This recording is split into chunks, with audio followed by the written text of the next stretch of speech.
So this is going to be the fifth and final part of the cheap L405 build. It's delayed because I've not been well. I've been getting married as well. Everyone complained about the music, so this is going to be literally 17 minutes, no music, bits of talking, things like that. This is the fifth and final episode of the L405.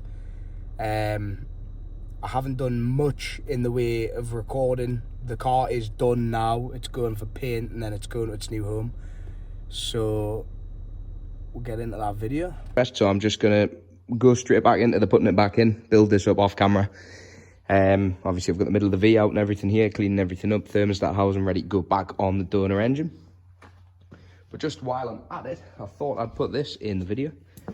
So the state of this failed engine after not having a service for 5 years. That is a timing chain guide, which should be way down there in the middle of the V. Look at that. Absolutely horrendous. Some people shouldn't even be allowed cars.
I haven't filmed too much about building up this engine, which is the donor engine that's going back in the L405.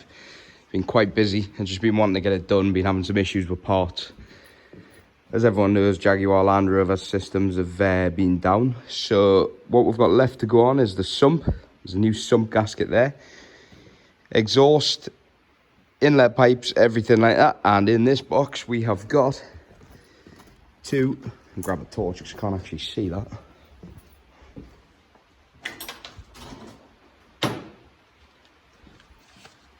In this box we have got two lovely brand new turbos from Turbo Solutions in Darlington. And there we go. So the next step is get the turbos on, get the sump swapped over, and then this is going back in that.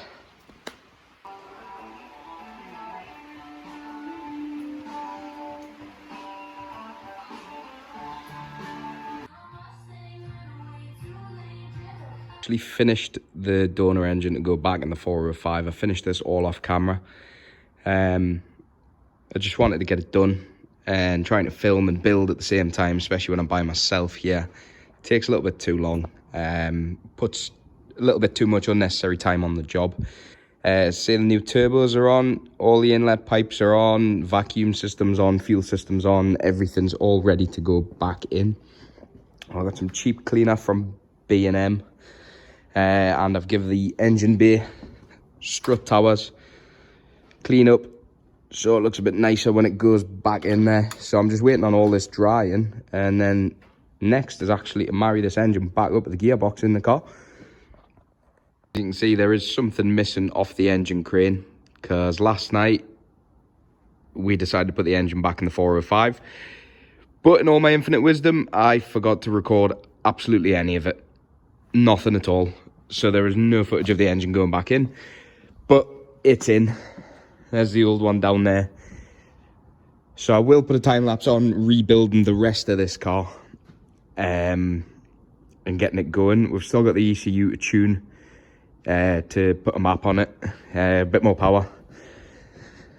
So I'll put a video on a pin in the ECU as well. And yeah, it's time to get this thing running and out of the way. The wheels are actually up at Dr. Refurb in Berwick. Getting a refurb, obviously. Engine bay is all clean. Engine's back in, sat on its mounts. Need to mount the gearbox back up and then start the full rebuild. Get her going. Hopefully turn that key and have no issues.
I've just spent 5 minutes trying to get these air dams on, wondering why that hole doesn't line up. And I've put the crash bar on upside down.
So that's the engine side of the cheap L405 all built up.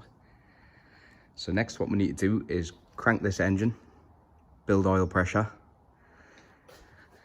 and then she's ready for our first run, for our first start. So we have pulled the injector relay and we're gonna prime it and see if we can get some oil pressure through her. God, it's nerve-wracking doing this for the first time.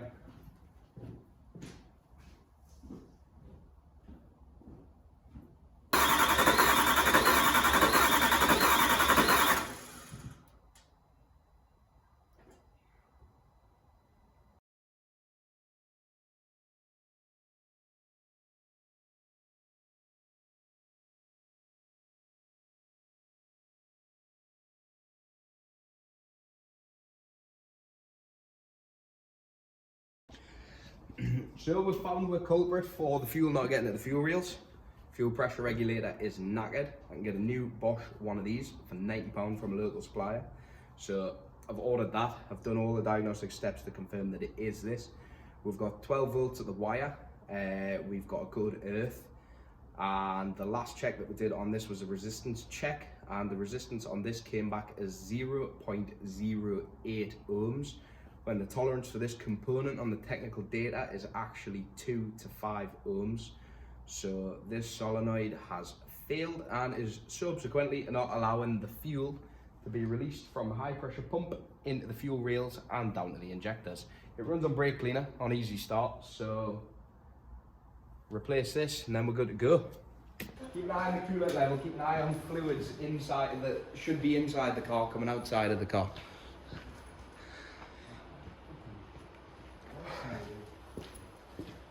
Right. Yeah.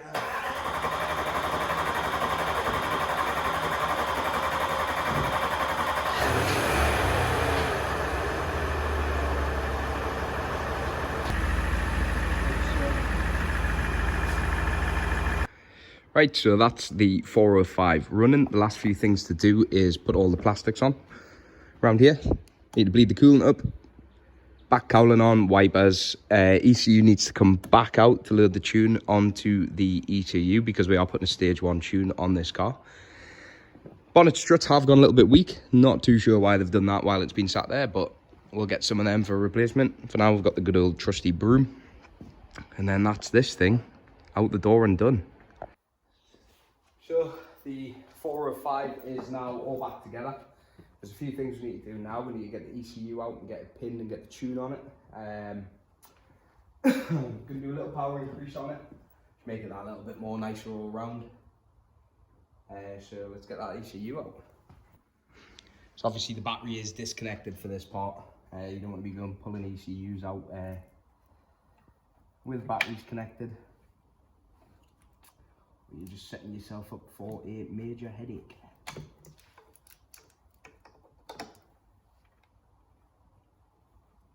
One of these plugs is a bit temperamental, which I found when we were taking it out for the first time, so this possibly has had some ECU work done before.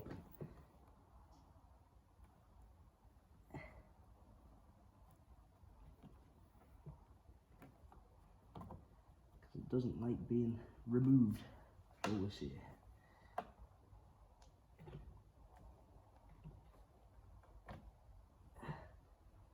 There, it's away.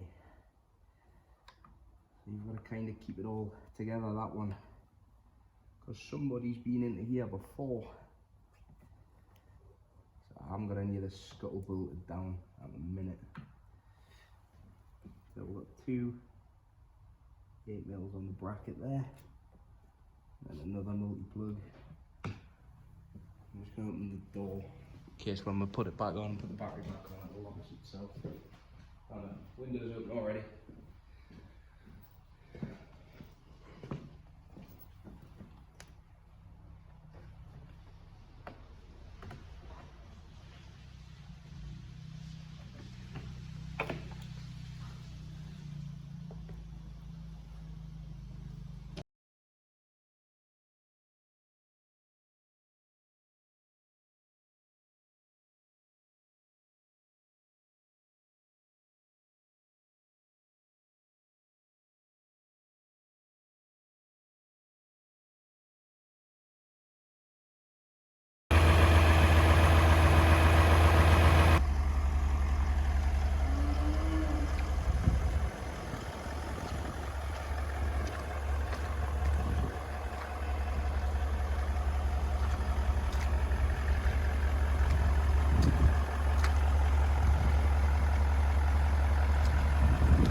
They're always a bit smoky after the first drive from turbos.